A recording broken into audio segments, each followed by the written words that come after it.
best thing in the whole world! Oh shit! It's Vince Russo! Whoa, hold your horses there, Mr. Nerd, is it? That's it. Welcome everybody to You've Got to Be Kidding Me, episode number 7 from December 2002. My name is Garrett and I'm joined as always by my lovely, wonderful co-host Liam Jones. Liam, hello. I thought you were going to call me your wife then. Listen, if you want to be, I wouldn't object. We're podcasting husband and wife. You are my podcasting wife. Great. I do speak into a microphone to you for, on average, like 4 hours a week, so... Funnily enough, it's less than like it was in our proto years of us talking to each other when we would speak literally 8 hours straight a day playing Overwatch with people.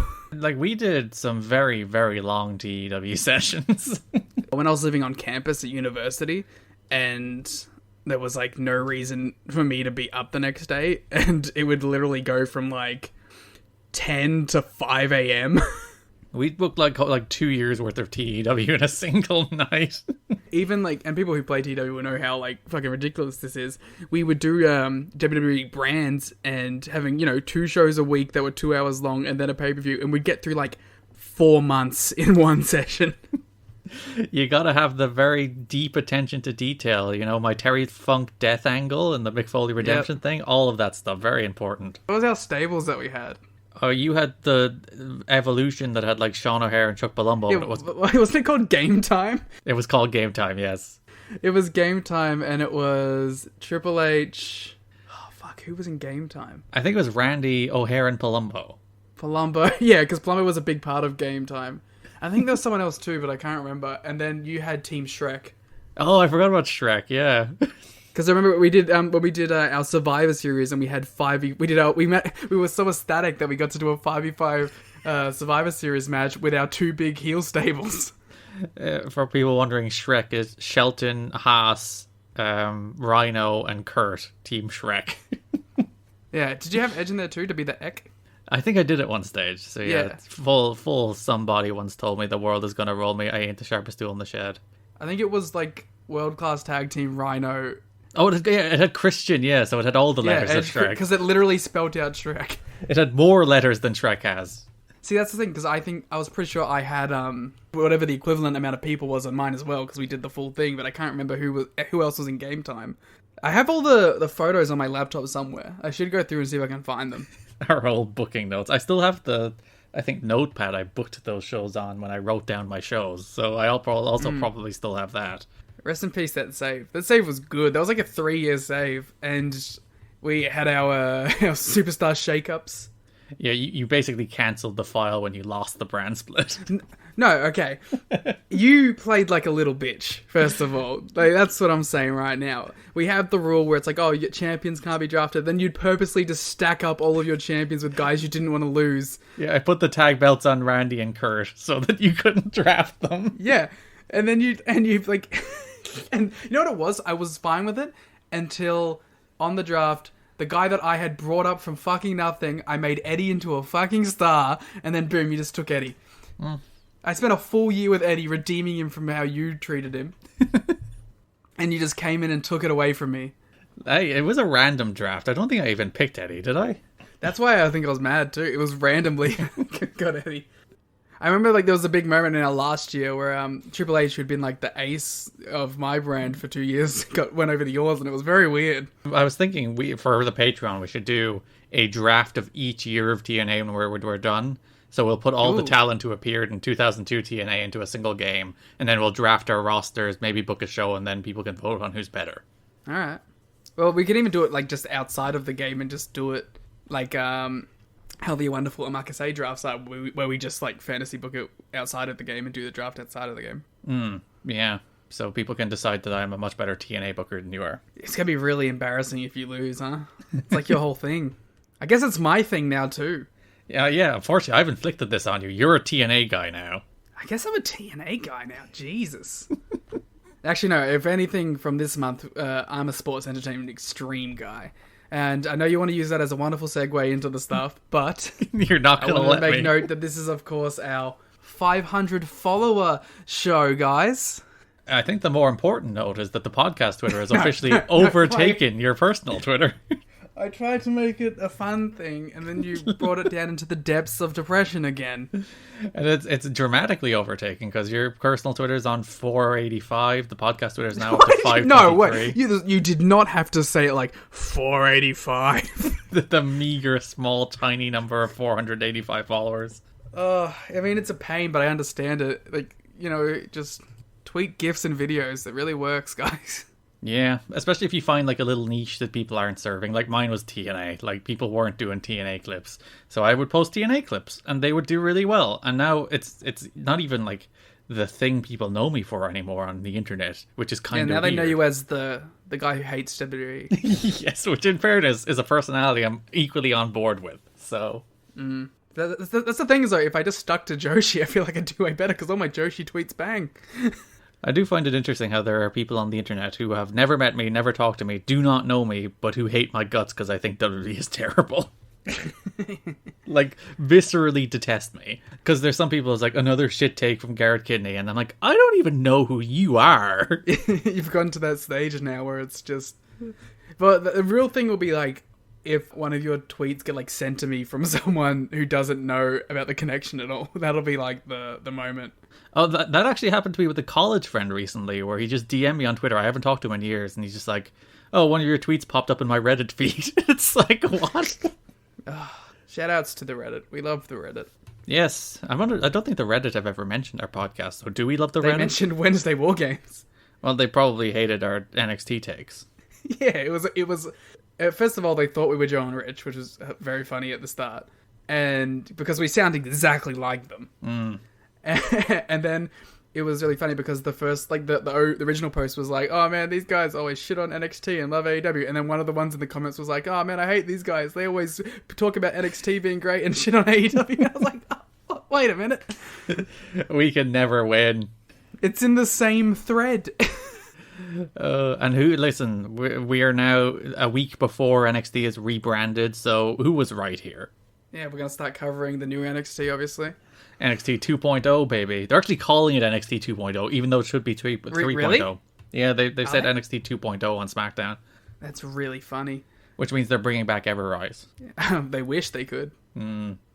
Did you see the media scrums where like someone was like, oh, Cole's the first big NXT poach, and Tony's like, how dare you? Put some respect on 2.0's name. Hey, what about Tay Conti? Hey, I'm saying you didn't jump in for Tay Conti's defense. Yeah. So can I finally be a segue? I mean, I've done 8 minutes. you might as well move on to something related.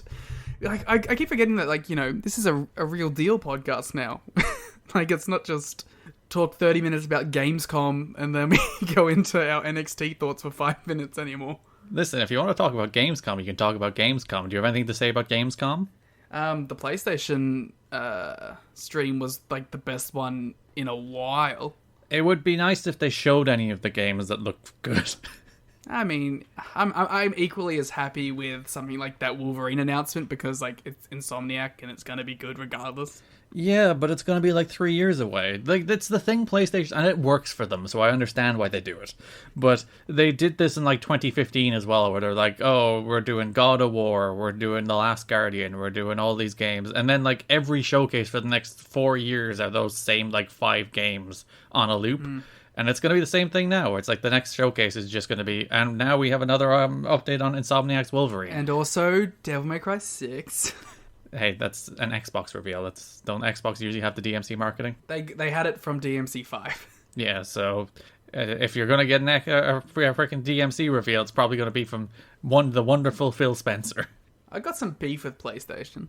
Oh, go on. Do you have a PS5? Are you trying to get a PS5? If we get enough Patreon subscribers, I'll get myself a PS5. Patreon.com/kiddingme, or if you'd prefer, TNAChat.com. Get to the same place. If you would like to subscribe on Patreon to help Liam buy a PS5.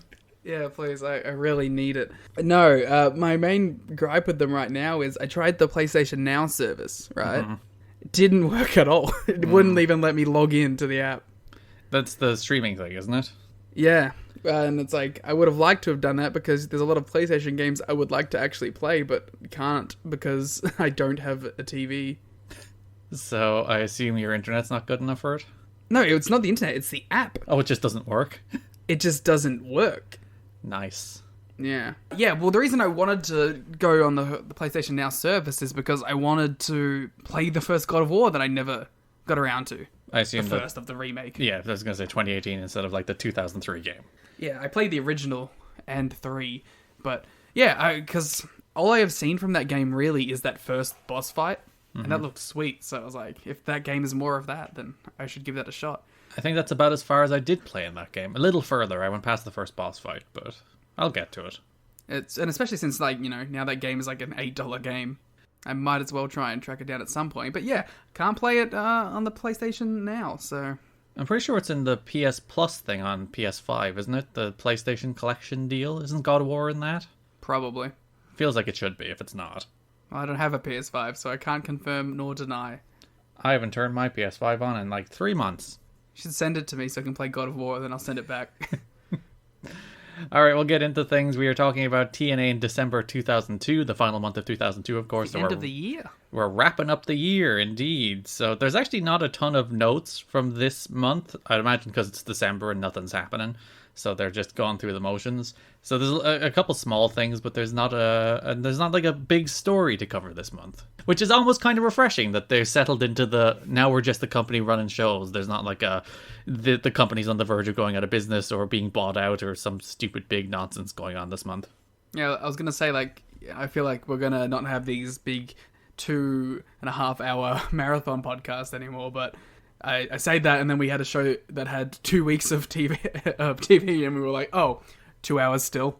Yeah, it is worth noting there is only 3 weekly pay-per-views this month because the Wednesdays would have fallen on Christmas Day and New Year's Day, and TNA aren't monsters, so they gave everybody the day off, so there's only shows on December 4th, 11th, and 18th before they take the 25th off for Christmas. I hope on the first show of January, Russo comes out and he's like, the TNA office, they didn't want to pay them on Christmas, and they didn't want to pay them on New Year's, so they're a bunch of fucking... There was actually a story in PW Torch about how like there is some issues with being paid because it used to be that they got paid on the night that they worked. When they changed that to you would get paid on the following show, that you would get your pay for the show you last did when you get. What if you went booked for the following show? That's another issue. But like the issue here being everyone who worked the December 18th show is like, wait a minute, if we're getting paid in the following show, that's not until like the second week of January. So, and this is probably like a lot of these guys' best paydays too. Yeah, so they were like, hey, mail out our checks. And they said, no. You'll get your money in January. Yeah, they launched a new logo, which you would have seen on the show. It's actually not prominently featured on the show until January because they incorporated it into an angle we'll talk about getting rid of the old logos. But yeah, the red and gold logo that I know you love so much. It's the best logo in wrestling history. I'm so happy to see it. In fact, I went and watched like the first 30 minutes of the first January show already, and I'm like, I'm all in. I love this show. Just from this new aesthetic, I have fallen in love with the show now. Just from the logo? It's perfect. Like this, come on, you have to recognize this. It's such like a perfect wrestling look. I don't think that's my favorite version of the red logo though. Yeah, I also think that's fair. Because there's like the one that has the way more like yellow in it that I'm thinking of too. That's probably the best version of it, but like this is the reason I like TNA. This damn logo. They finally gotten rid of the old school NWA blocky letters. You know Russo hated that logo, right? Yeah, well, he did tear it down with an axe, so... But yeah, we got a nice little Easter egg for the new logo on these shows where you can see it on posters in the background. Yeah, and it is weird that like they launched the new website with the new logo because the big thing was the people who made the logo were actually suing the company, which we mentioned a couple of weeks ago. So that's the reason they wanted to change the logo. There was a story about how they weren't doing much merchandise at the time. AJ Styles was the only person who had a t-shirt because they were afraid of putting their logo on the t-shirt and then being sued. So that's a big reason why they weren't doing much merch. That's the reason they changed their logo only 6 months in, because they were in a lawsuit over the current one, so might as well move on to a new one. And what a one they moved on to. Yes, what would be the defining TNA logo, that red color scheme. And, I think it's just... And I mean, it's not... This isn't fucking the best analysis in the world, but it's like... there's an X in it too because of the X division being the main prominent thing of this company, huh? Whoa. It's like when the Impact logo has 6 sides dotting the eyes. It's like, whoa. It's a little. That one's a little less subtle. Or it's like when the poster for this episode of You've Got to Be Kidding Me has a little Go Red Go coming out of Don West's mouth. These are the touches, Liam. Wow, you really had to give that one to him, didn't you? Yeah, it's just putting over the poster. If you'd like to see the poster, it's on either my Twitter or the podcast The posters Twitter. are so good. They're the best thing about this show, honestly. We should release them as actual posters. Yeah, we should sell them on Patreon. There is a Patreon tier where you can, like, they do posters for you. We might actually do that. We'll see. Can I just do them for me? Well, if you want to print it and put it in a frame, you can. No, don't tell them that. Don't tell them that. So, yes, new logo, new website. Listen, there's going to be, for the next probably like 8 months of this podcast, a lot of Vince Russo talk. It's unavoidable. Not only is he the main backstage presence, he is now also all over these shows. So I apologize in advance for how Vince Russo heavy this show is going to be, and how Vince Russo heavy pretty much every show is going to be for a while now. That's just the nature of 2003 TNA. I'm sorry. You know what the joy in this is, though? You guys only have to listen to, like, 8 episodes of it. We have to watch, I don't know, like 40? Yeah, 40 weekly pay-per-views heavily featuring Vince Russo. Yeah, but to be fair, like, you know, the on-screen Russo stuff is probably more tolerable. I can't even say that because, like, so far I think that, but I don't know what's yet to come. There's also some really bad stuff with Vince Russo this month, so... Hell yeah, let's go. Yeah, it's the nature of the beast, because I was doing broad topics for the show, and I realized looking at these cards that there is, like, a gravitational force for Vince Russo on the show. Like, pretty much everything is slowly sucked into that sex orbit, as it tends to be. The sex orbit. The sex orbit, indeed, as more and more of everything that happens outside of, like, the main event programs become increasingly influenced by Sports Entertainment Xtreme. So it will be unavoidable. There's going to be a lot of Vince Russo on this podcast for a while. I'm sorry. Again, blame them for doing it freaking 18 years ago. So TNA officials continue to claim that Vince Russo is not involved in the creative process, but simply works as an on-air character. The company claims that Russo has not been involved in booking matters since the company went on a 3-week hiatus in September. Now, if you remember, the last note we had on the November episode was a note from Jarrett in his book about how a lot of the content on the first episode of TNA in December, the December 4th episode, was particularly influenced by Jeff Jarrett and Vince Russo. So we know from Jerry's book that, like, this is all just a bull-faced lie, and it's been a lie the entire time since before the company existed, and they're still doing this dance. And it's like, oh, he doesn't work for us. Well, he does work for us, but he's only on air, but he doesn't have any creative capacity. But here we are again in December with them denying it again. Well, it's like what we said on the last episode, and also talking about the stuff which got them kicked off Spike. If this guy is someone you have to lie to everyone about being in creative control, then there's probably a sign there that this guy shouldn't be involved in the creative. Yeah, and like the follow-up note, it's like nobody in the company knows what to believe since the Jarretts willingly deceived them for the sake of a storyline when Russo returned as Mr. Wrestling 3. So they may still be deceiving people in order to avoid the baggage that Russo brings with them. There are several wrestlers and personalities who refuse to participate in anything that Russo has creative influence over. And there's another note in the PW Torch later that month about how, like, the wrestlers just don't trust management anymore because they keep on lying to them about Vince Russo. Which I feel like is a commonality that we're going to see throughout, like, the entire history of this company until, like, the more recent iterations, you know what I mean? Where it feels a lot like there was just never an environment of trust backstage. It's something that we can see at this point, is something that we'll see over the next year, and it's something that we'll even see that we're seeing in the 2010 shows that we're watching on Patreon. And it's, I think, by design in some element, because it's like, oh, we can work the boys, we can do these worked shoots, it's such great content, and like... It's so nothing, though. There's no point to working the boys. No, there never is. It never goes anywhere other than making people feel unhappy and, like, unsafe at work, really. And especially in a business that's so thoroughly based around trust, and trusting the people in the back with your body, with your livelihood. It feels so counterintuitive to the whole ethos of what wrestling should be. There's another fun note. The TNA auction lists this for sale. A day working with Vince Russo on production. Despite the fact, of course, that they're saying he is only an on-air character. Coming soon to the You Got to Be Kidding Me auction. Working with Garrett in production, where you get to edit the show for us. Yeah, I'll sit here while you do all the work of editing our 2 hours into a tight, pithy 1 hour 40. If you pick the right week, you can also do the watch along with us. Yeah, you can sit down and watch the January 22nd episode, which is the watch along we'll do for next month, or the December 18th episode, which is the one we did the watch along for on this week, which you can find at tnachad.com. Well, you can't be with us on that one, but in spirit you can. You can talk along with us, I suppose. I guess that's the whole thing you can do. Listen, I paid for tnachad.com. I'm now going to start using it for the Patreon plugs forever. Of course. Because Chad did make a return on these shows. I am not convinced it's the same Chad. It's 100% the same Chad. He just has facial hair. This is an Ultimate Warrior scenario. The original TNA Chad died and was replaced. He did go missing for, like, the bones of 2 months. I'm saying, he started talking to that girl.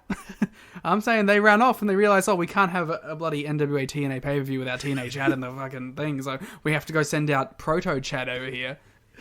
It's just Chad. It's evil Chad, because he has facial hair. That's the way the world works, isn't it? Dun, dun, dun. It's Chad's evil twin. I don't know. I don't know if Chad was a lawful good force That's true. in the world already, so... Wait, what if this is good Chad, then? This might be good Chad. So, TNA workers are hoping Jeff Jarrett is able to talk Sting into working some TNA dates, because one of these shows opened with Jarrett going on his WWA tour. You were surprised. There's like some brief highlights of Sting wrestling on those WWA shows on one of these shows, isn't there?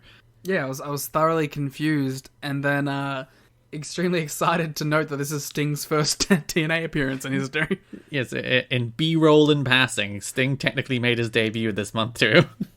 See, I have like zero knowledge of what Sting did between the closure of WCW and showing up in TNA. Well, now you know he did some World Wrestling All-Star shows where he wrestled Jeff Jarrett. Wow. I'm going to go track him down. So yeah, they're hopeful they can get Sting at some stage, a story we will continue to monitor into 2003. I don't think that's going to happen. Oh, don't you? Nah, I don't think Sting's ever going to show up. Ever. Yeah, I think I'm gonna put some money down on that one. In a Jeff Jarrett radio interview, he defended lying about Russo's involvement in the company to everybody because wrestling needs more realism in its storylines. Does it? This is always my problem with the work shoot stuff, because you're basically admitting that you are so bad and so terrible at telling like coherent stories that you basically have to fake real stuff to get by. Like, you can't get people to invest in your product by telling like a good emotional story, a work of fiction, that you have to desperately cling to like the real stuff that's happening in the world to get any drama in your show. But also, like, there's a difference between, hey, we're gonna hide Russo out back so he comes out and it's a big surprise and no one knows about it, and hey, he's also gonna book the show while he's doing it. Yeah. And we're going to tell you he's not booking the show as well. Yeah, like, I have no problem with hiding someone to do a surprise. That's wrestling. Like, AEW just did it with fucking Danielson. Like, you think I care about, like, that's fine. But, like, the idea of also lying about someone's involvement with the company at the same time is just kind of gross. It's like, yeah, Bryan Danielson's here, but he's also being booked by Vince McMahon still, but we're not going to tell you. Yeah, it's like, yeah, Danielson's here and it's a big surprise, woohoo, but he's also booking Elevation. Which, to be fair, I don't think you'd want to hide, because I think people would be interested in Danielson booking Elevation. Well, it wasn't like he like heavily instrumental in SmackDown's booking over the last year or whatever? I think heavily instrumental is probably putting it a little too generously. I think he was involved in some way in SmackDown He was in the booking. meetings. Yeah, so... That's cool. I'm pretty sure Danielson not working in the NWA TNA, though. No, he never did, despite, as we mentioned, there were those little rumblings that, they're looking at bringing in American Dragon for the X Division, but it never happened. Alternative reality, huh? Where, like, their guy was Danielson instead of AJ? Well, AJ was always going to be the guy, it's too late. Hey, he got that contract day one. Yeah, but it could have been AJ Danielson again instead of AJ Joe, I guess. But Joe I don't even know what year Joe comes in, to be honest. Well, you're going to be waiting a while. Aww. Back to that Jarrett interview, he compared the Russo surprise to Austin versus McMahon and when Hall and Nash invaded WCW. He said he loved Tna's reaction to Russo's return. He said Tna really dislikes Russo and called it great realism. It's not great realism, it's real. Yeah, he does actually dislike the man. Oh shit, it's Vince Russo. The Jarrett and Sean Waltman saga continues. Jarrett and Sean Waltman had further discussions about Waltman returning for one final match and to cut a promo against Vince Russo. Like, this is the thing. Like, Waltman is legitimately upset about Vince Russo being creatively involved in the show, so he quit. And, like, at the end of November, the company released a statement being like, he was unprofessional, we're never working with him again. And then Waltman released a statement being like, nah, fuck them, I hate Vince Russo. So their instinct, again, is still to be like, we need to get Waltman in. It'll be such a good promo, it'll be such good realism, quote unquote, for him to finally come in and cut this promo. Whereas apparently Waltman wasn't interested in expressing his honest disdain for Russo if that meant him helping get over in the current storyline. So he didn't want to get Russo over because he doesn't like the man. Fair enough. I honestly respect Waltman for sticking to his guns, because he could have just come back for the money and done the shot, you know? Yeah, I was wrong last week when I said it was 2005 when he last returned. He did do a one-shot in 03. So it's like 6 months down the line, so it's nowhere near this, and very little to do with Russo. But yeah, he doesn't return, well, he basically never returns full-time to the company, I guess, but doesn't return consistently to the company. Excuse me, he won his contract in 2010. I've been watching. Yeah, my sincere apologies, yes. But 2005 is when he makes his consistent return. Later in the month again, the company's also expressed interest in working with Sean Waltman again, but no deal has been reached. Waltman wanted to get in with New Japan, even though that never happened, but apparently he was tight with the office, but apparently not that tight. Yeah, he's a friend, but he's not getting the invite over, you know. No, he would, like, who was in 2002 New Japan? Who would he have been working with? Liger. Hey, Waltman and Liger would have been a good match. I mean, maybe Otani. I don't know. This is the era of New Japan I'm not the most well versed in. But it does fascinate me. As I said, they released that statement at the end of November, being like, "We don't want to work with him anymore. We hate him." And then, like, before, like, we'll talk about it later, but Jarrett kind of buries him on one of these shows. But then the entire month, they're just like, "Oh, we want to get him back. We really want to get him back, so we can cut this promo on Vince Russo. It'll be good shit." I don't even think it would have been that good as shit, you know? No, it would have been the same. Because the whole idea was to get, like, guest people coming in every week to cut this promo on Russo. Like, Piper does it in the show, which we'll talk about. But the whole idea was to get multiple people in to talk about how they really hated Vince Russo. And it would be shoot promos every week with people talking from the heart. Great. That's the content I love to see on my total non-stop action. Yes, indeed. All the talking and shooting. Crystal Ball was backstage at the pay-per-view for the first time in several weeks. They're cutting costs. He's apparently trying to sell the show to a major network. Fun little note, Jarrett was apparently extremely frustrated with how tight the budget was, which a lot of people noted that Jarrett has been famously tight with budgets of wrestling companies he's run through the years, so she was on the other foot. Yeah, well, you know, it's not his money anymore. Of course he's going to try and get more budget. Yeah, he's spending Panda's money, so it's just like... I mean, isn't that literally what you'd be doing? Like, I don't have to, like, front the bill for this. I'm obviously going to try and get more money for the show. Yeah, that's a very good point. It's like, it's not out of my pocket anymore, so of course I'm going to push to try and get Goldberg money. Yeah, well, why wouldn't you? That's just business. Yeah. TNA officials have expressed interest in using Mike Awesome. Fuck yes! So you can look forward to that. Hope so. BG James apologized for his gay slur in a production meeting. I mean, cool. What do you want, man? BG James. Well, like, BG's lame, am I right? Got him. And there was no actual news story about this in December, but I felt it was worth mentioning. Oh my god! What's wrong? I literally almost died because I read the Bruce news. But yeah, Bruce is done with TNA. He has no more matches in the history of TNA. He claims TNA didn't want to use him anymore after he got injured, got his face smashed by a bot split-leg moonsault by Sonny Siaki while wrestling in Finland. I'm devastated. I had no clue. So, like, we built that entire thing last month about him turning in multiple senses and abandoning the Bruce character and being Alan Funk. Never seen again. Holy shit. I can't believe I actually almost died because of that. Yeah, you really reacted viscerally to that news. I, like, choked on my own tongue. I was gasping so abruptly. Yeah. So, yeah, Bruce, done, gone, forever. That's disappointing. Let's do a little Bruce retrospective here. Mm-hmm. Despite the problematic and terrible segments at times, yes, as a worker, I thought Bruce was one of the most enjoyable parts of these shows. I was legitimately a big fan of all the stuff with Bruce and, well, not all the stuff, but the in-ring work of Bruce was great. And yeah, like I was saying before, Rainbow Express was weirdly like one of the best tag teams in the company history for a while there. So yeah, I'm bummed to see old Bruce go. But at least maybe this will tone down the homophobia. There was zero homophobia, I believe, on all of these shows, which is quite refreshing.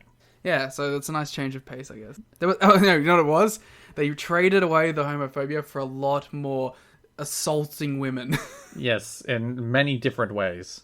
I also believe that's the end of Lenny Lane in TNA.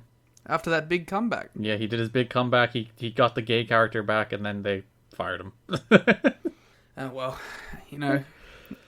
good workers, but I'm not gonna be missing the segments themselves, I'm pretty sure. You just did like 2 minutes on how you loved Bruce so much. Yeah, I love Bruce. I just meant like I'm good with not having BG James call people slurs anymore. Well, to be fair, he might still do that, just not directed toward Bruce or Lenny Lane. Oh dear. So that is more or less all the big notes. And again, not really big notes, a bunch of small notes this month. Nothing really. No big news story coming out of TNA in December. Keeping it cash. Yeah, keeping it nice and normal. Again, it's, as I said, it's kind of refreshing to have a month that's just like, they mostly just did some wrestling shows this month. Calm before the storm. The James Storm. Sorry about your damn luck. The Johnny Storm.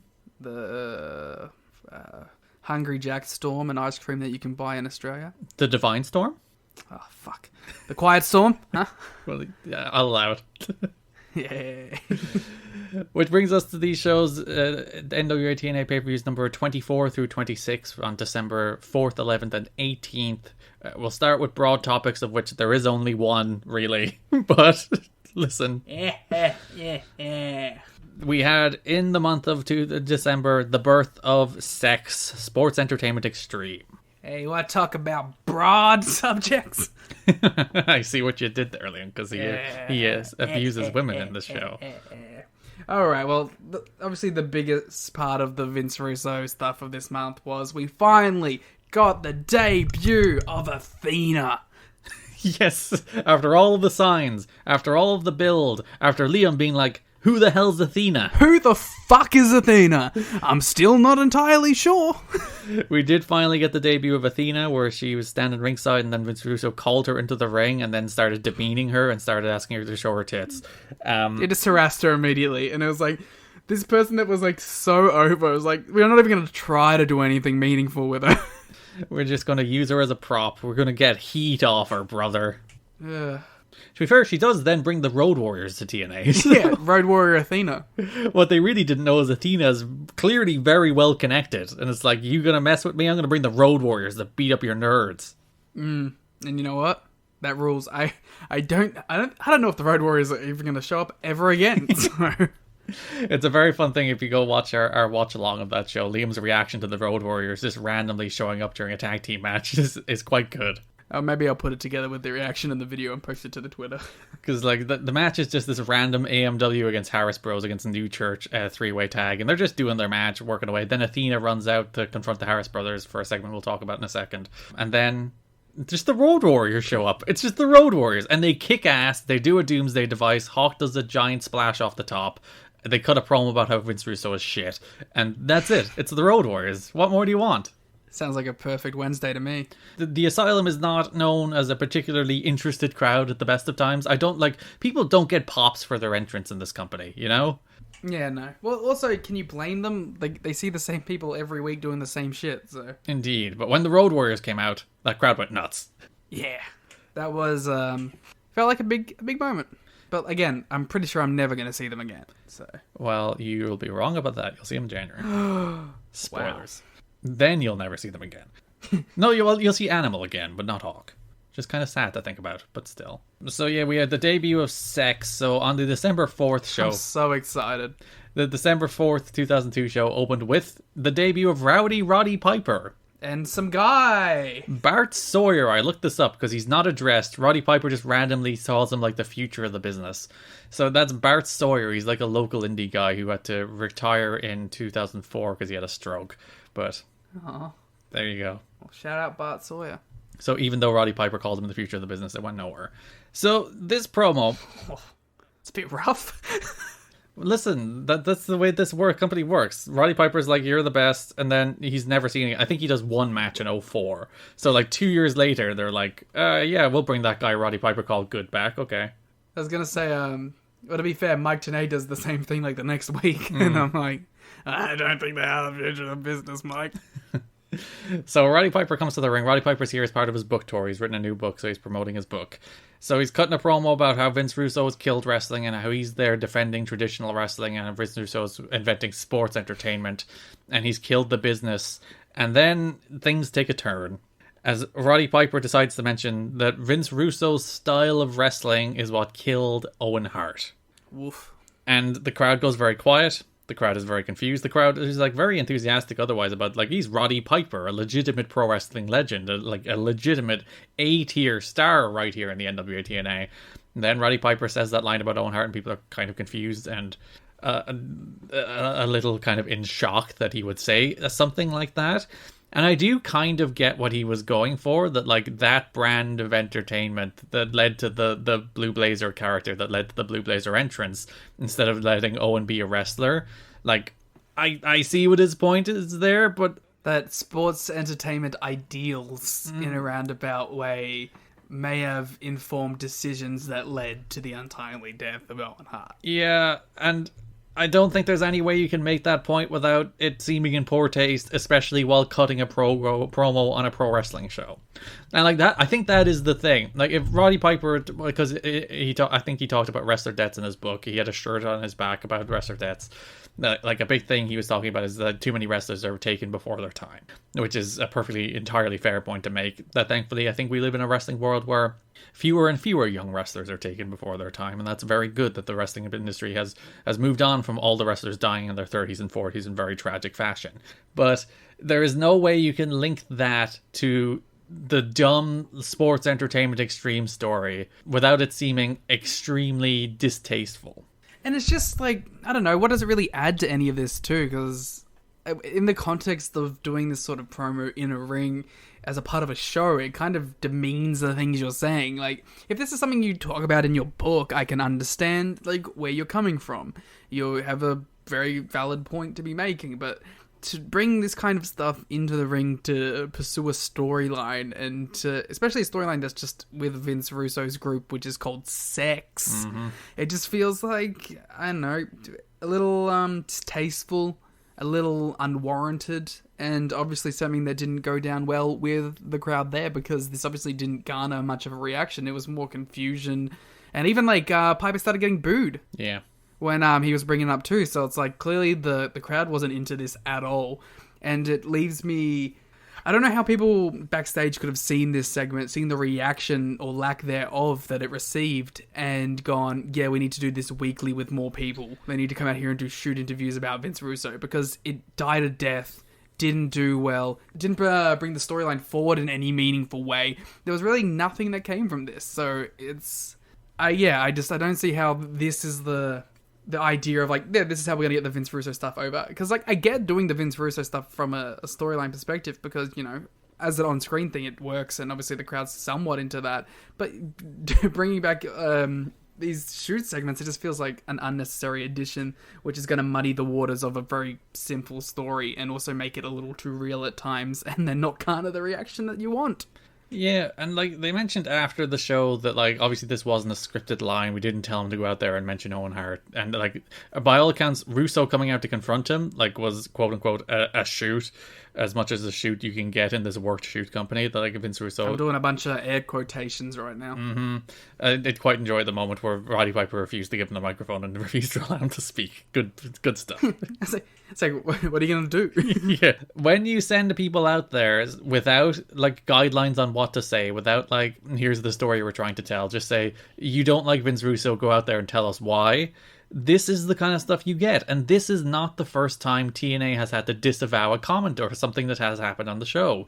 We had last month the BG James Gay slur. We had like 2 months before that the Harris Brothers t-shirt, and like each time I would believe that they did not send, like, Ron Harris out there with that t-shirt. They did not send BG James out there to say the gay slur, but they did send BG James out there to treat a gay man as a heel he should beat up. And they did send Roddy Piper out here to cut a promo on Vince Russo about how he really feels. And this is what happens. Like, you just get things that shouldn't happen and have no place on a wrestling show if you give up that much control. And, you're just running a sloppy shop at that stage. And also, clearly, there's no ability to learn from any of this being shown. No. Because the same things just keep happening over and over again.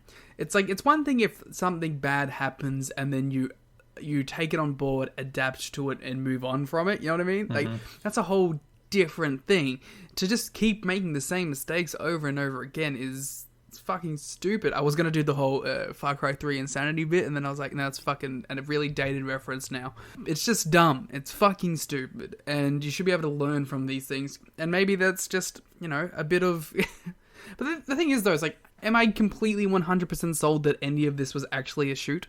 It's like, I don't know, this company is real confusing with that, and could I believe that they all talked about it beforehand and said, yeah, let's go make these points? Yes, I could 100% believe that. Could I even believe that they knew about the shirt and didn't give a fuck? I can believe that too, because of what this company has established itself as being so far. It's a company that's all about lying to both the workers and the fans and to the people online and to the dirt sheets. So why would I trust anything they do? Why would I give them the benefit of the doubt on anything they do? Because even Piper's appearance was a surprise. Like, by all accounts, you see that show opens with Mike Tenay and Don West just doing their standard intro, and then Piper's music hits. By all accounts, Mike Tenay didn't know. Like, in the format of that show, the segment was listed as something like, unlisted surprise or something like that, like, the surprise was coming. So, like, they knew something was in that segment, they didn't know who, and then Piper just walked out. So, like, why are you working your announcers? Why are you working anyone involved in the show? Every single person, like, involved in this show, except for, like, a small group of people, didn't know Piper was there. And what does that serve? It's like, oh, it's a big surprise, but you didn't sell any pay-per-views. Good job.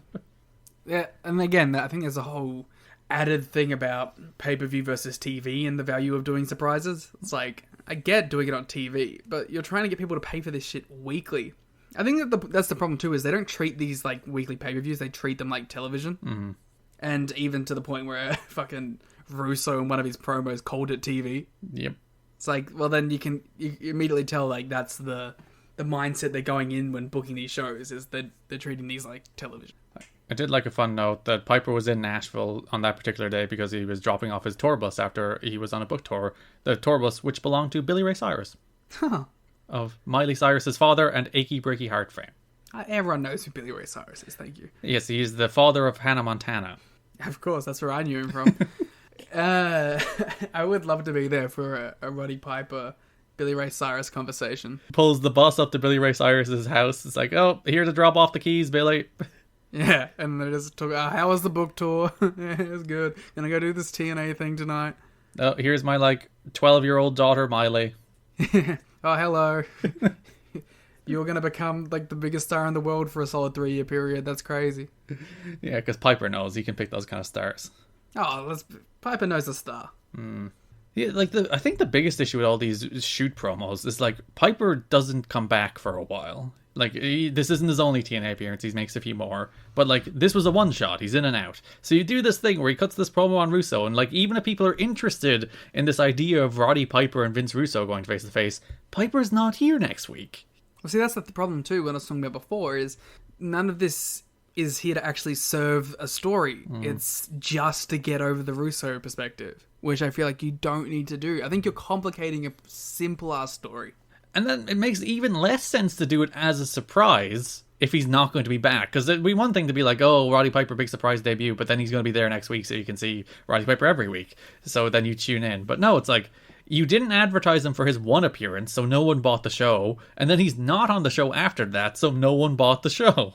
Maybe they were hoping that people were going to think he's going to show up as a surprise again. And, I do think that was legitimately a selling point they tried to go for, that, you never know who's going to show up on these shows, which I think is actually one of the more fun elements of the shows. But I think they would have sold more pay-per-views if they said, hey guys, Roddy Piper's going to be here. Especially, at the time, for sure. So later on that show, Vince Russo comes out because Roddy Piper did not let him do his rebuttal. So like there's a match, and then Russo comes out the segment after that. That's the classic NWA TNA Russo structure. Yeah, they do it multiple times this month, where it's like Russo opening promo match, Russo second promo. 2 matches, Russo back again, Russo backstage segment. Russo doing something in main event. That really is the structure of the show. Chops down logo. So yeah, later in the show, he comes out and he starts cutting his promo about how dare Roddy Piper invoke the name of Owen Hart to beat him with a stick, and then he creates formally Sports Entertainment Xtreme, or S.E.X, if you will. Hell yeah, baby. Or as he says, Sports Entertainment Xtreme. Spell it out. Yeah, he doesn't even say the word S.E.X, but I did find online a Sports Entertainment Xtreme t-shirt during the week, which I have since bought. Fuck you! I was the one who wanted to buy the Sports Entertainment Xtreme t-shirt. Listen, you gotta get there quick. Ah, bastard. Now the proud owner of a S.E.X shirt. I'm gonna bootleg it. We should make our own. Just steal the t-shirt. Yeah, why not? Everyone does it now. This is the segment where Russo calls Athena into the ring, and he starts demeaning her and says, you're only tits and ass, and not even, he starts mocking the size of her breasts, and saying all she should do to get attention in this industry is show off her boobs. And yeah, that's your healthy dose of misogyny for the month. This is the weakest S.E.X show so far. S.E.X was much more prevalent and much stronger in the last 2 shows of the month. Some weak-ass sex going on here on December 4th. Yeah. Listen, and as a S.E.X addict, I'm gonna keep note of when the S.E.X is good, when the S.E.X is bad. Get ready for 8 shows of this. Listen, that's, again, not our fault. It's right there. You can't not do it. So yeah, Russo cuts his promo. He's the thing, like, Russo clearly thinks he's the coolest guy on earth here. Which I think makes it all the worse. I think, comparatively, he might be. He might just be the biggest, he's like a dirtbag uncle. Who, when you're 8 and don't understand ethics, you're like, oh man, this guy's cool as hell. He drinks beer and drives cars. Yeah, and there isn't a ton of really good promos on these shows, and say what you will about the content of what he says, the delivery is also always quite good. Yeah. That's the problem too. It's sometimes he'll have these one-liners, and you'll be like, ooh, alright, that was pretty good. And then you're like, damn it, no, don't praise him.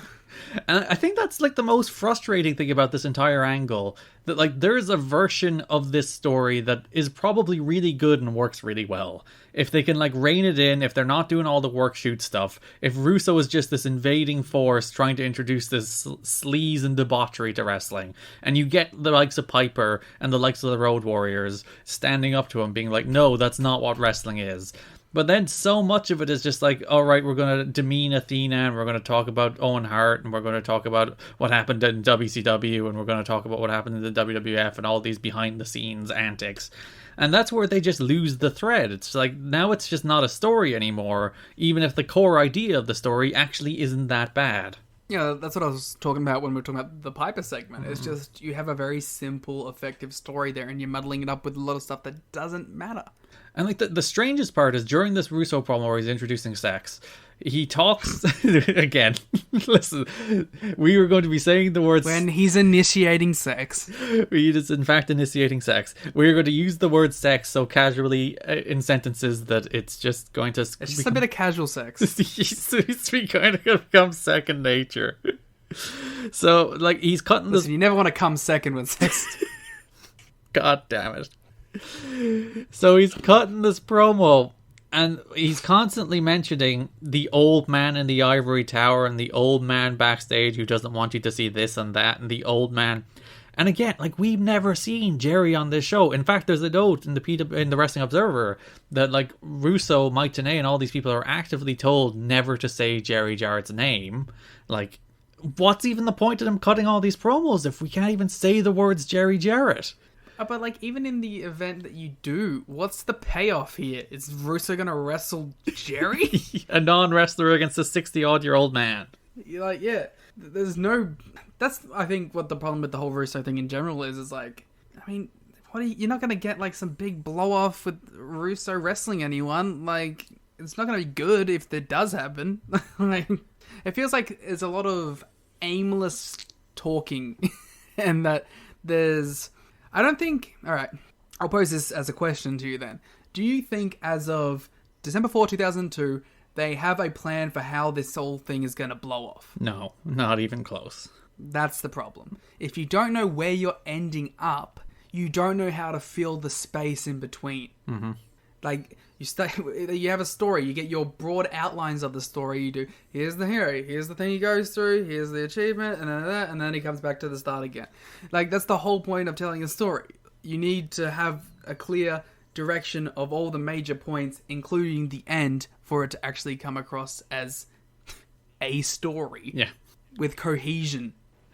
So later in the show, we get Jarrett against the Harris brothers in the main event before BG James does a big swerve and he joins S.E.X. He swiveled the hips and joined S.E.X. I cannot believe that we would have a swerve on this wrestling show. Though I guess it makes more sense, like, given he hated Ron on all of these shows, then he comes out and he hits Ron with a chair. So I suppose it's consistent in a way.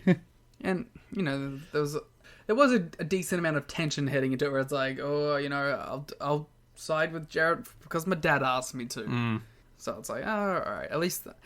See, it's weird. It's like, this isn't a company where you would expect, like, any levels of, like, nuance to anything, but it's like, oh, of course he wouldn't just, like, accept to be the tag partner of... Because, like, the Dead Ready thing would have been like, Jeff walks up to him backstage and says, hey, brother, I know we don't like each other, but we need to team up tonight because these Harris brothers, they're bad. And they'd be like, alright, blah, blah, blah, and then he'd swivel the hips. At least they went to the extent of having, like, well, why would he team with Jarrett? Well, if he's dad ass, you know? Yeah, why would he even go out there?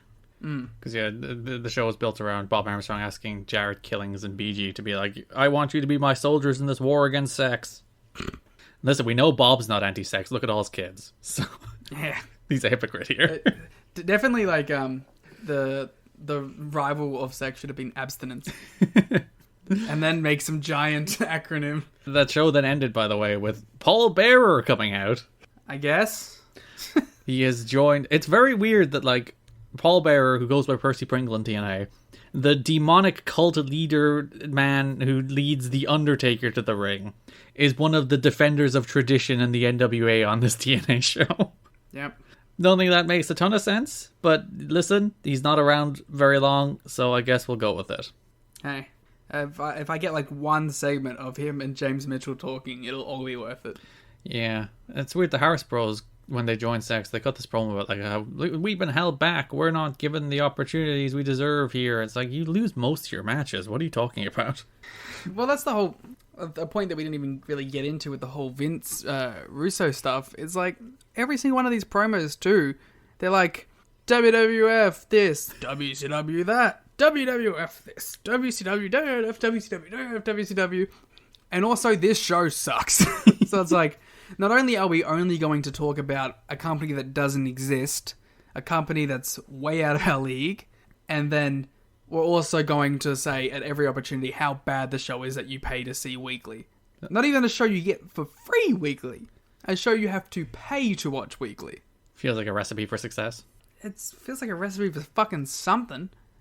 So, what happened on the next show with S.E.X? Tony Mamaluke defeat Jason Cross before S.E.X. That is a sentence in the show notes. So, yeah, the big thing about this one is that Russo's not there, so, like, BG is the stand-in for Russo, but then it turns out Russo is there when he costs Hennig the world title main event. Fucking swerve. Which is a fun story because, again, they did the thing where they worked all of the fans in the audience for no reason whatsoever.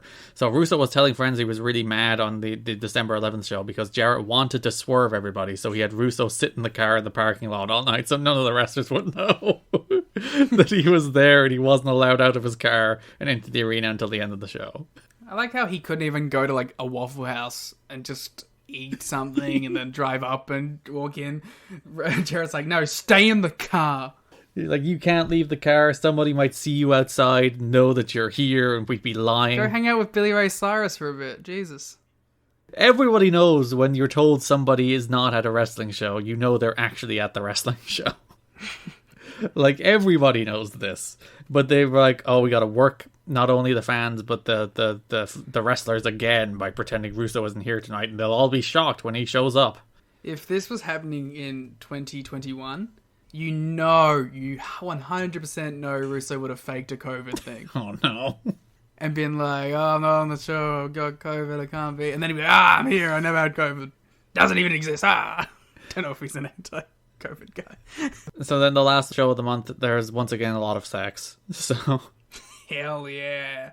Sex up and down the card. Kurt Hennig comes out to open the show because he's really mad about the fact that Sex cost him the world title match the week prior.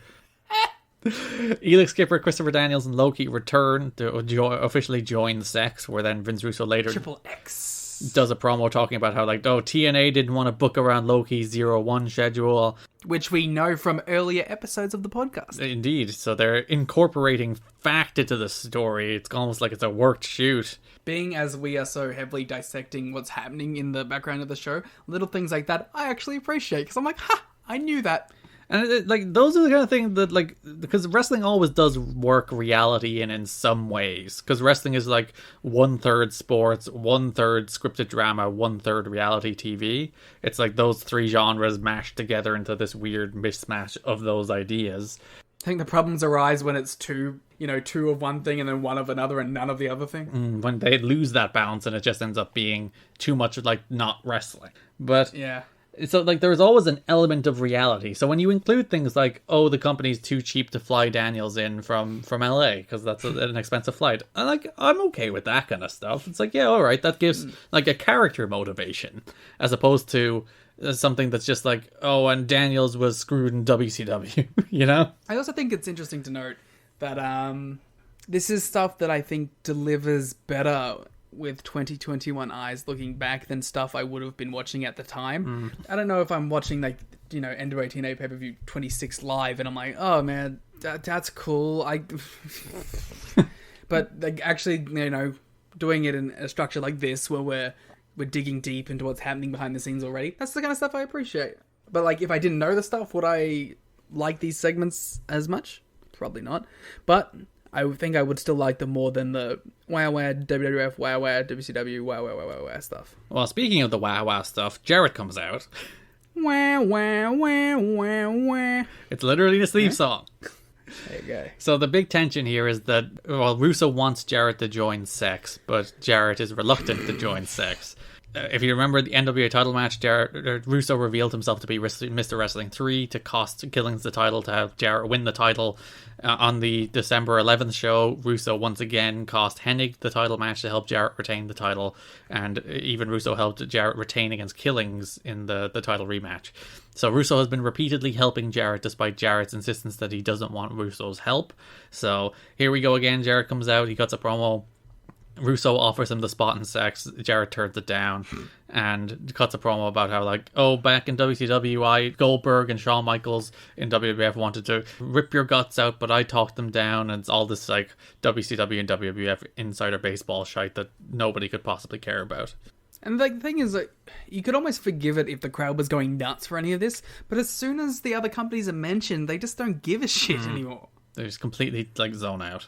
Yeah, like, when it's stuff that involves TNA, they're into it. Like, it's like, oh, sports and entertainment and TNA, better than this wrestling show. Like, people, they pop for that, but, like, as soon as you start deviating into the other company stuff, beyond just, like, I'm going to say the words Degeneration X, and the crowd goes, woo! Like, beyond that, you're not getting anything from them, either. Yeah, and it's so strange. Like, the crowd reactions are so all over the place for everything that happens on these shows, because if you go back to that Athena segment where he's, like, demeaning Athena, which he's meant to be getting heat for, because, like, he's a man being bullying and disrespecting a woman. Like, when he's like, do you want to see your tits? Like, some of the crowd are like, yeah. It's like, oh. That's the thing, is like, well, from the start, you always knew there was going to be that kind of dynamic with the crowd being into the Russo stuff, because he goes like, you guys want to see fucking beating up women? And the crowd goes, fuck yeah, we do. And the last major Sex segment of the month. Loki, Daniels, and Skipper defeated Amazing Red in the SATs in the main event of the third show of the month, the December 18th pay-per-view, in honestly probably one of the best matches in TNA history up to this point. Absolute fucking banger. It's just such a great match where it's like Loki, Daniels, and Skipper are back. Three exceptional wrestlers. Red and the SATs are like the perfect underdogs, and they just do this great match. It has one of the best heat segments I've ever seen in wrestling where they're working over Red. was going to say, like, you obviously have all of the X Division high-flying shenanigans that you'd hope, and you'd have the crispness of your Daniels and Key in there as well.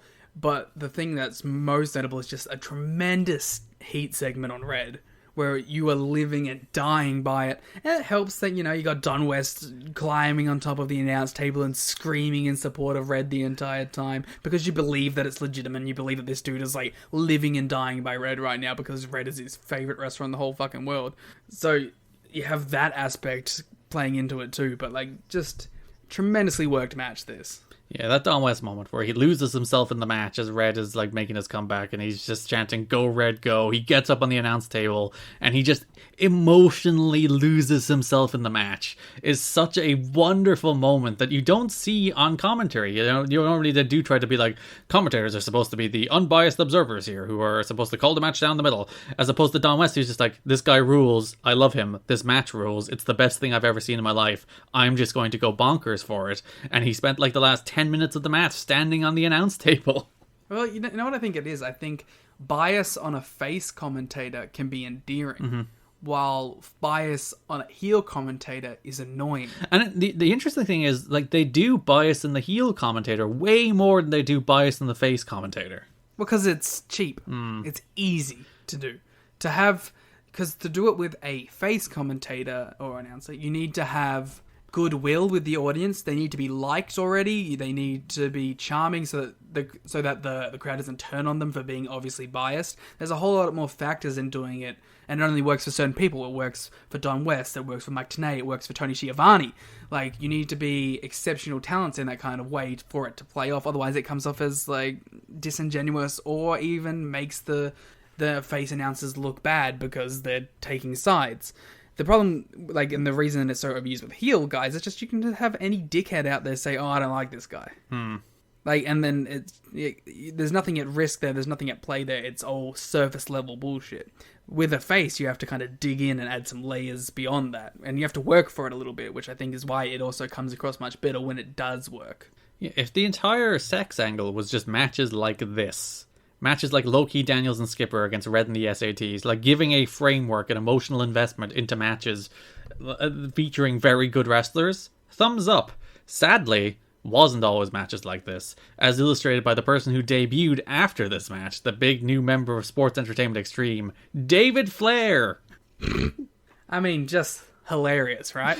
Yeah, David Flair comes out because Hennig comes out at the end of the show to try and beat up S.E.X again, but then David Flair, son of Rick, makes his TNA debut, gets Hennig in the figure four, sits there for like 2 minutes. It actually it popped me because there's a ton of people like around him brawling and fighting and all that, and he's just still sitting there in his figure four for 2 minutes. And then Jarrett beats him up and puts him in it, which is great. I don't know, I'm not going to shit on David Flair being brought in for this. I think it's funny. It is, but like the problem is it becomes a lot more about wrestlers like David Flair than it becomes about wrestlers like Low-Key. And if it stayed being about wrestlers like Low-Key, it probably would have been a much better angle than David Flair and some of the people who will follow David Flair in the months to come. So David Flair is a Russo guy, I assume? Well, I'd imagine so. He's in S.E.X. I mean, sure. But then anyone can be invited to S.E.X. That's not like a restrictive policy. That's true too. Look at the group of people they already have. They're very open in S.E.X, you know. Open relationships up here at Sports Entertainment Xtreme. Well, as we see with Every Man's Desire. Indeed. We'll talk about that when we get to the X Division.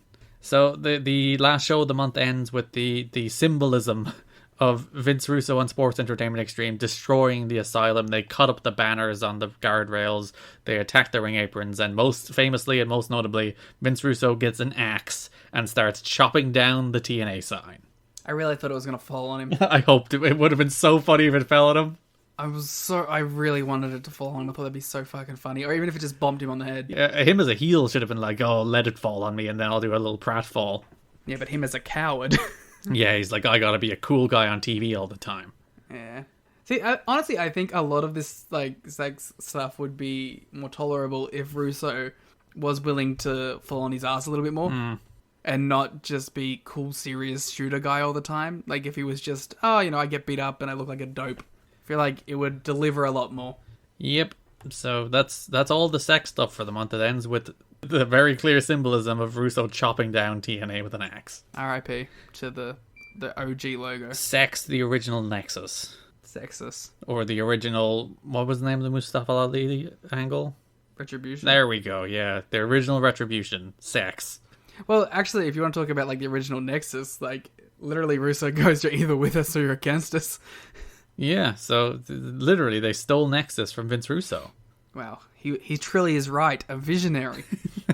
Maybe he was booking NXT at the time and no one knew. No, that was Ed Ferrara, obviously. Oh, of course. Maybe Russo will do NXT 2.0. He does have that rumored WWE job. He did, well, it's not rumored, it's him saying that he's doing some kind of collaboration with WWE. And Yeah, I choose to believe it, though, because it's funny.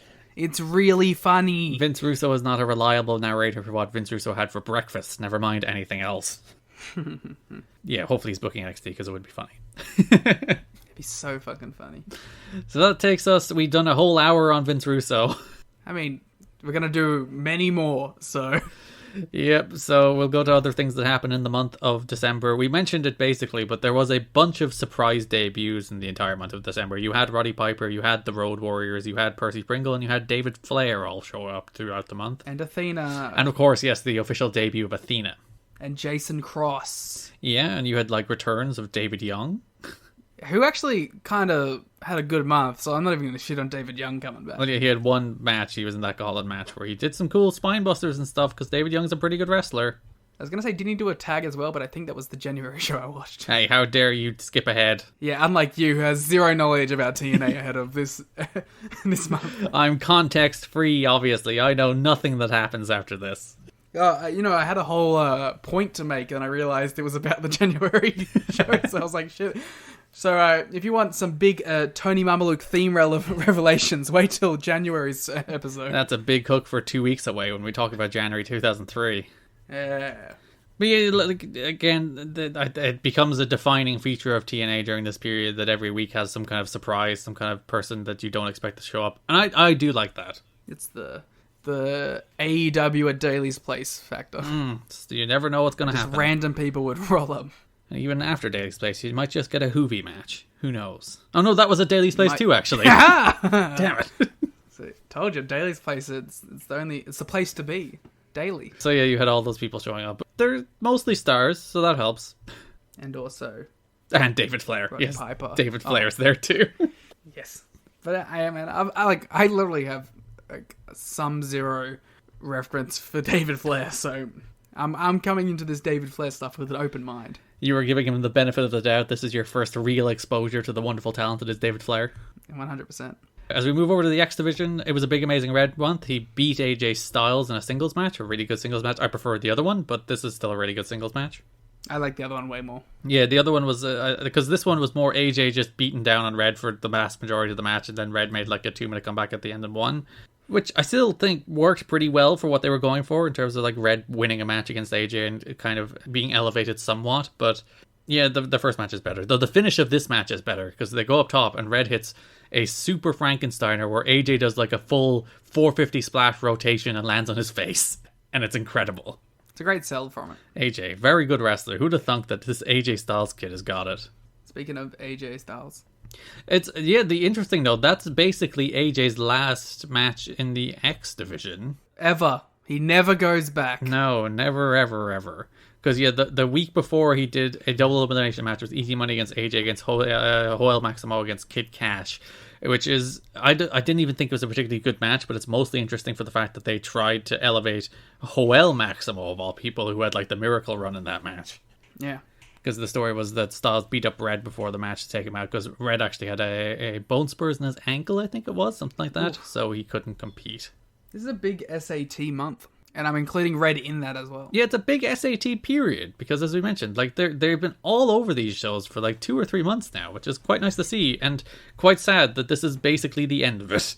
Well, see, that's what I was saying in the watch-along. I was like, forgive me for saying at this point, the SAT feel like staples of the NWA TNA.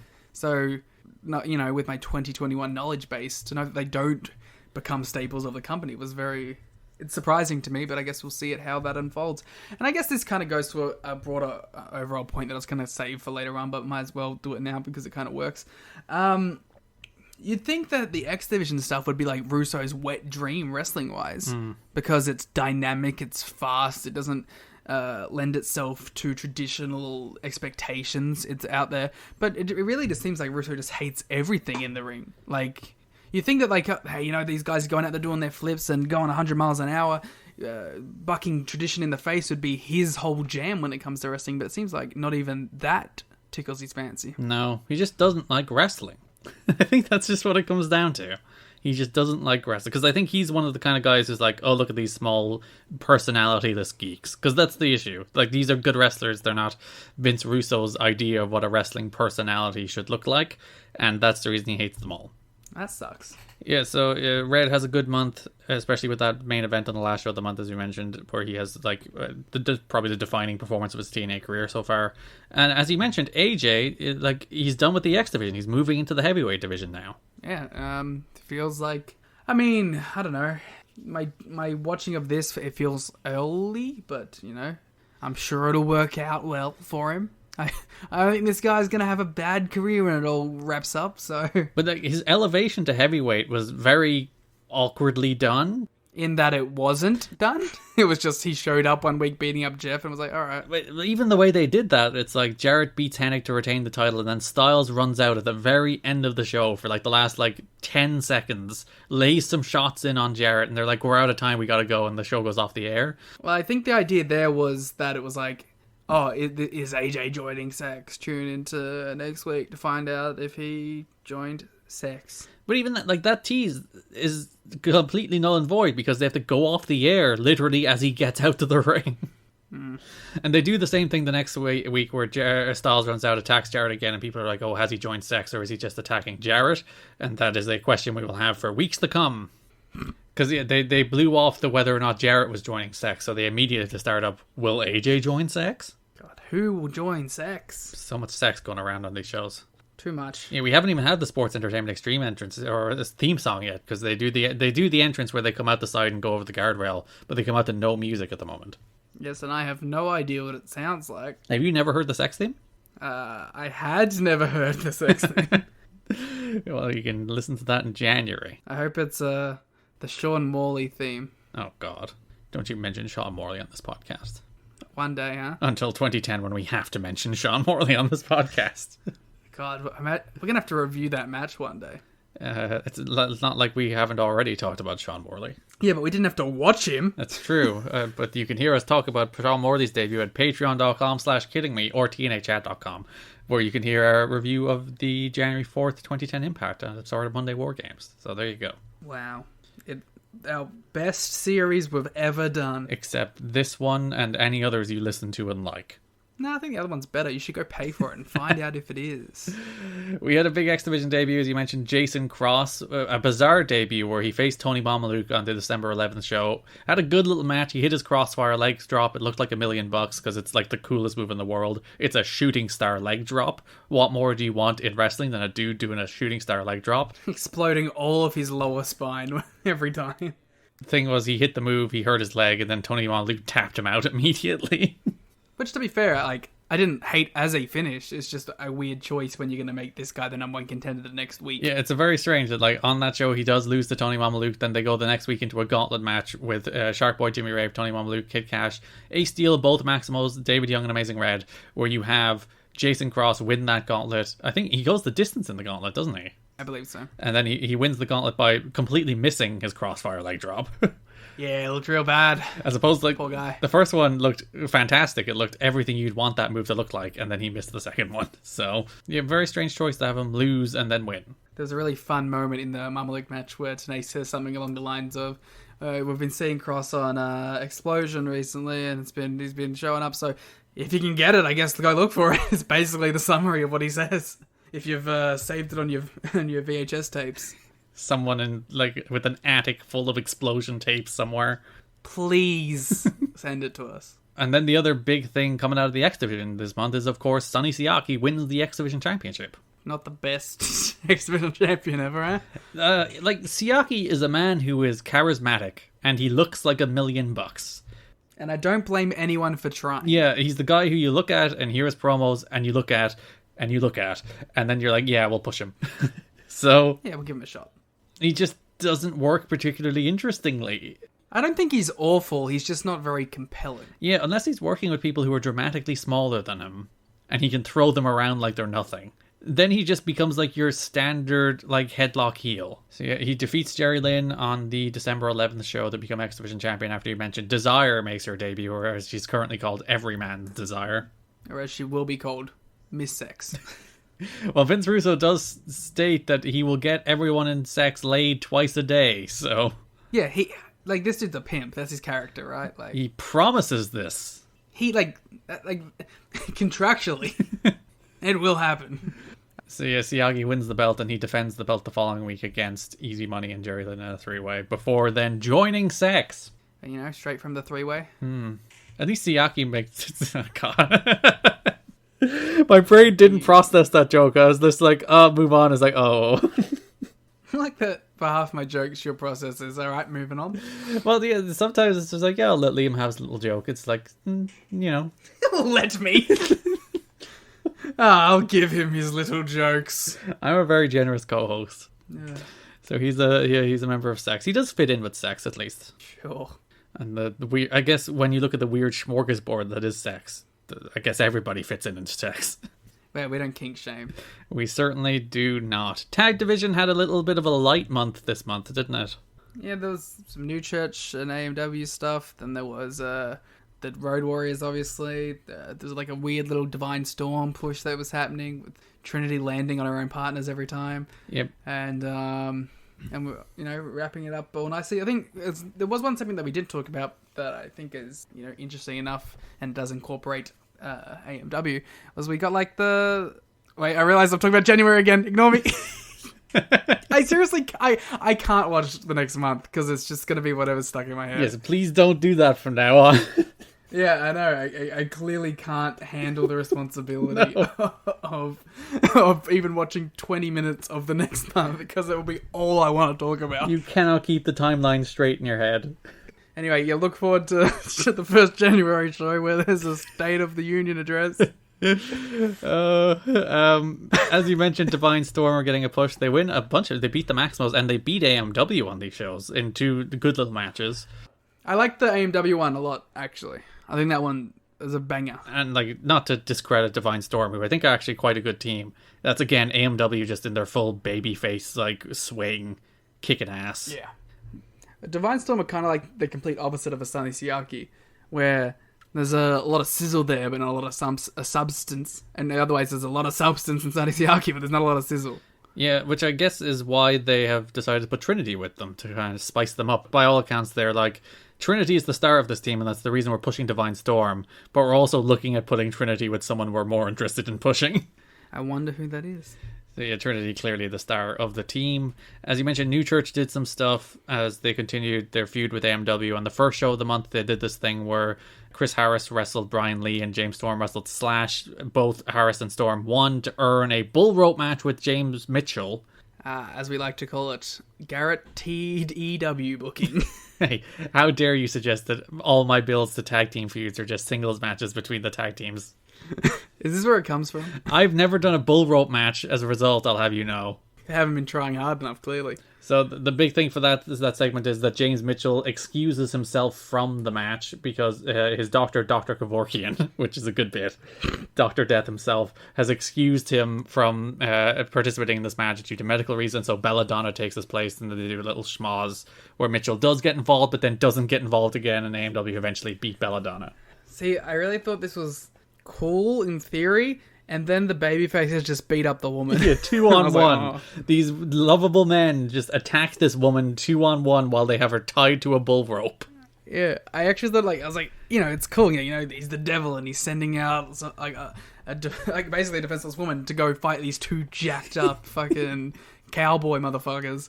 And then it's just like, they just did it. And I was like, oh, okay, that just makes me sad. They just attacked this woman because they could. They just like crushed it. It was bad. Yeah, and that's what. And I was like, oh. Yep. And end of the month, as we mentioned, AMW beat the Harris Bros in the New Church after the Road Warriors interfered. So yeah, I think we had a very good November for the tag division, because we had that's when the AMW New Church feud was in like full swing, and here S.E.X has sadly overruled the tag team division. S.E.X rules all. So shall we go show by show? That's all the broad topics I have. Yeah, I think that's really it. If there's anything else you'd like to talk about from the December 4th show, Liam. I did quite like it. Opened with this recap of the week before. Well, I didn't like it. It's terrible. Where after they went off the air of the Killings and Jarrett match for the last show of November, they showed Killings and Russo getting stuck into each other. And then they did like a 50-50 brawl where like Killings takes down Russo and you think, oh, he's going to beat him up. Then Russo turns it over and starts... Yeah, that's the problem, right? That's what what I was talking about earlier, about how like Russo needs to show us more. He needs to be like a dork. Like he shouldn't be going 50-50 with Ron Killings. So yeah, he turns him over and starts laying down blows on Killings, and it's just like, dude, you're like the non-wrestling goof here. Why are you going 50-50 with the former NWA champion? Yeah, that's stupid. And that was meant to be Killings' babyface turn, by the way. That moment where he like jumped Russo was meant to be his babyface turn, where he gets turned on and then beaten up by Vince Russo. Yeah, that's stupid. I mean, like, it makes no sense for him ever to lose a fight to Vince Russo within the canon of this unit. After the Roddy Piper promo, Don West, they cut the commentary with Don and Mike, and Don is just like, you know, Mike, I have absolutely no idea what they were talking about. Me too, man. Don is most of the audience. Don is the representation of the crowd there. Who's just like, I don't know, man. I guess. I don't know. Russo continues his run of threatening people on these shows as well, where he threatens JB on this show. He flips him off in an act of defiance. Indeed, for the perfect meme that you posted to the podcast Twitter. The best part about it is it doesn't even look like his face. Like it's a real weird photo of JB. But again, it's the second month in a row we're covering that Vince Russo's like, I'm going to kick your ass if you do something. And I'm like, again, I'll take my chances. Well, he kicks Ron Killings' ass, so...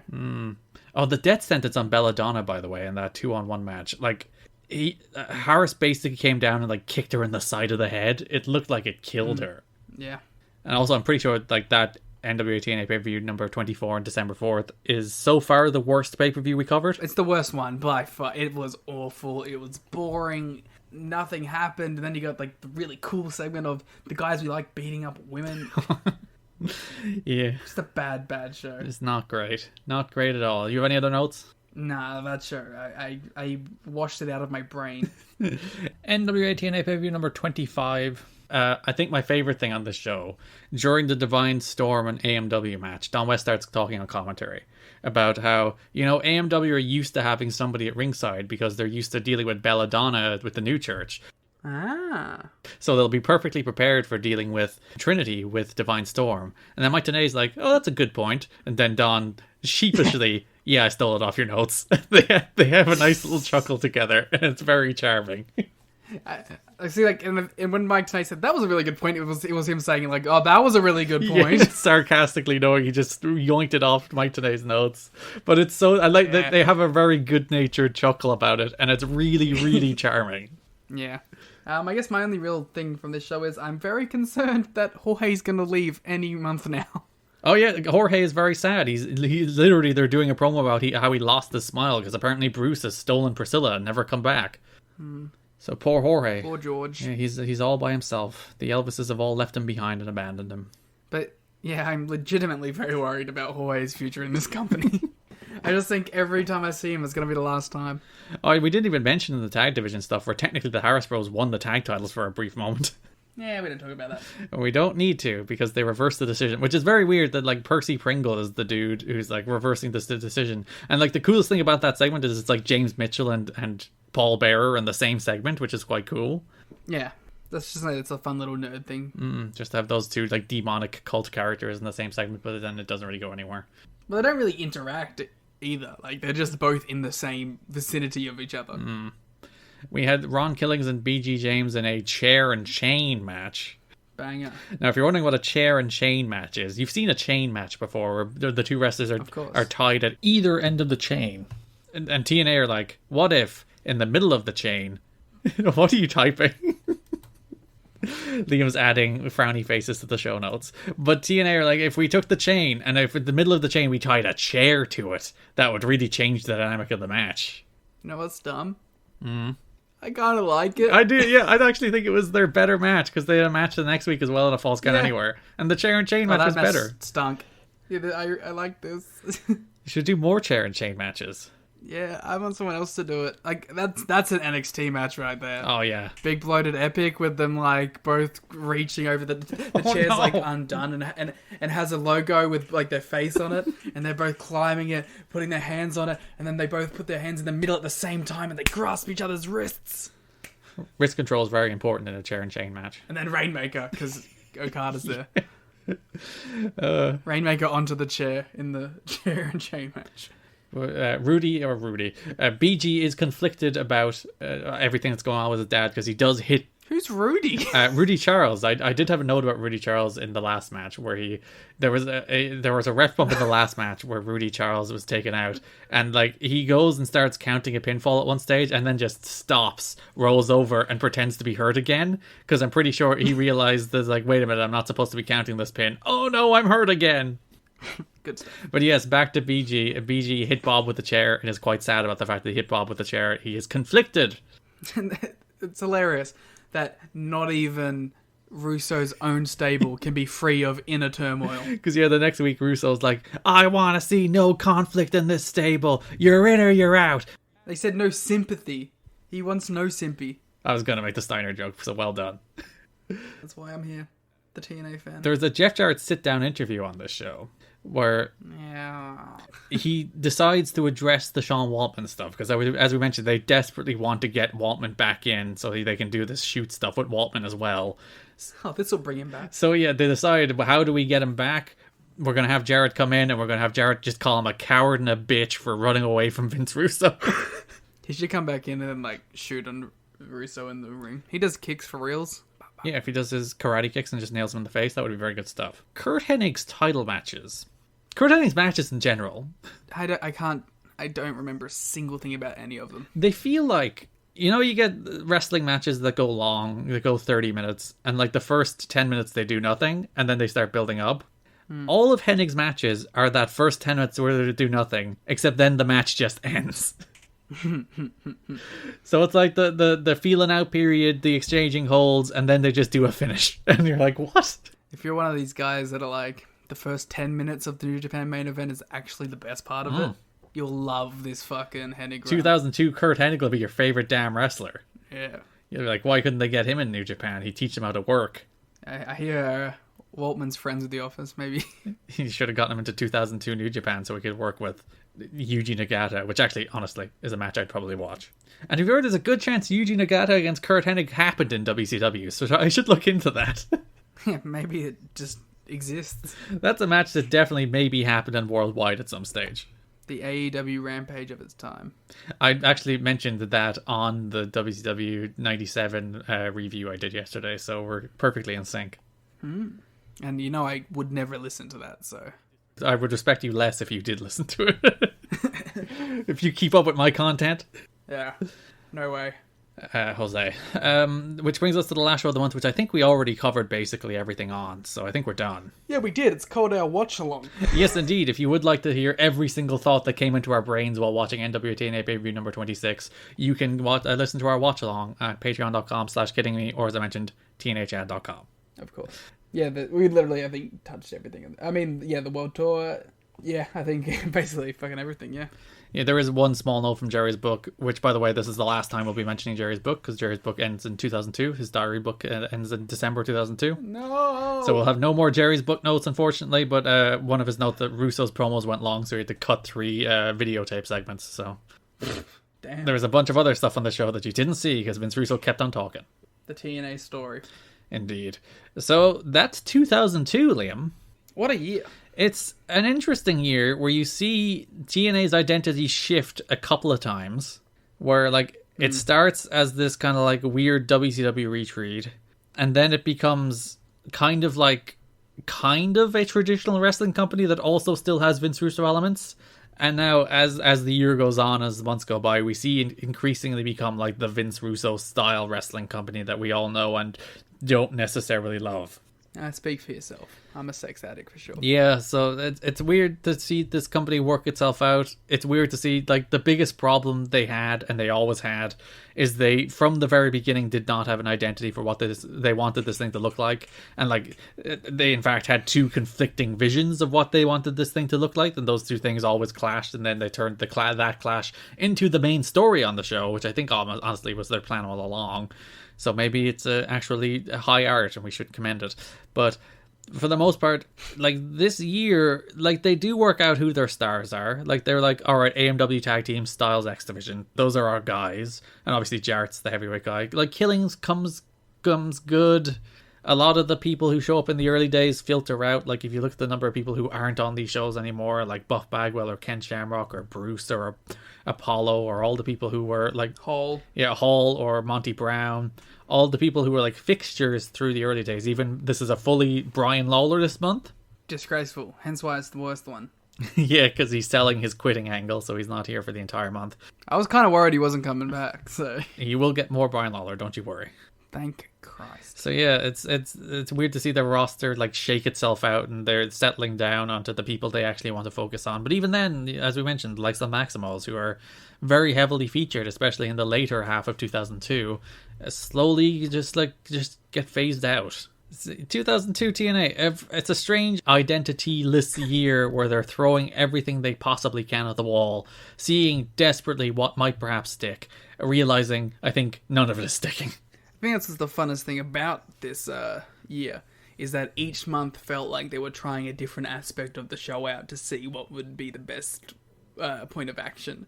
Like, November was the weird, like, X Division showcase month. The week before that was, like, traditional wrestling show. The week before that it was, like, more extreme, like, Vince Russo kind of segments. So it's like, it really felt like every month had its own identity, which was an interesting development. But now I'm interested in seeing how the more settled style of Vince Russo permeates throughout 2000. Actually, yeah, when you look at what they didn't do, it's like there's very little like real hardcore stuff in the early days of TNA.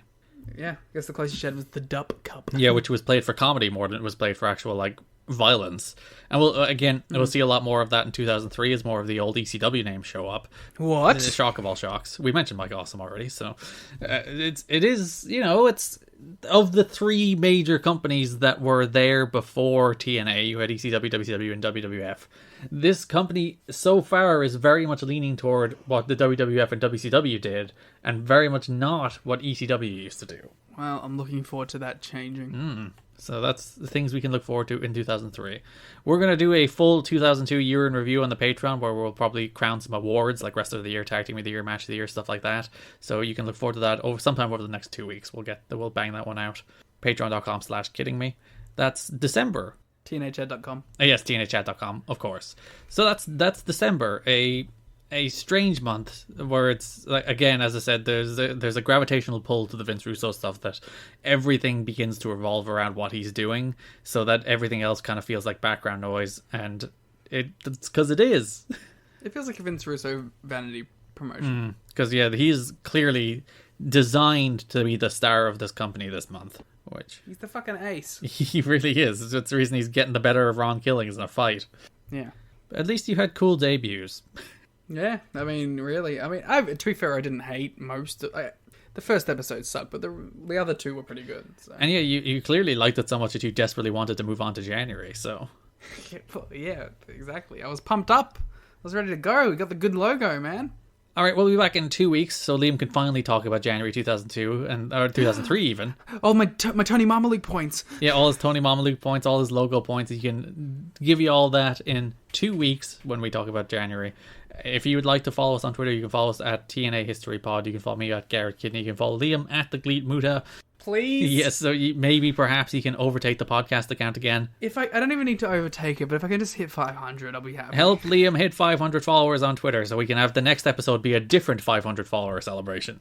Yeah, if I don't hit 500, I'm not coming back.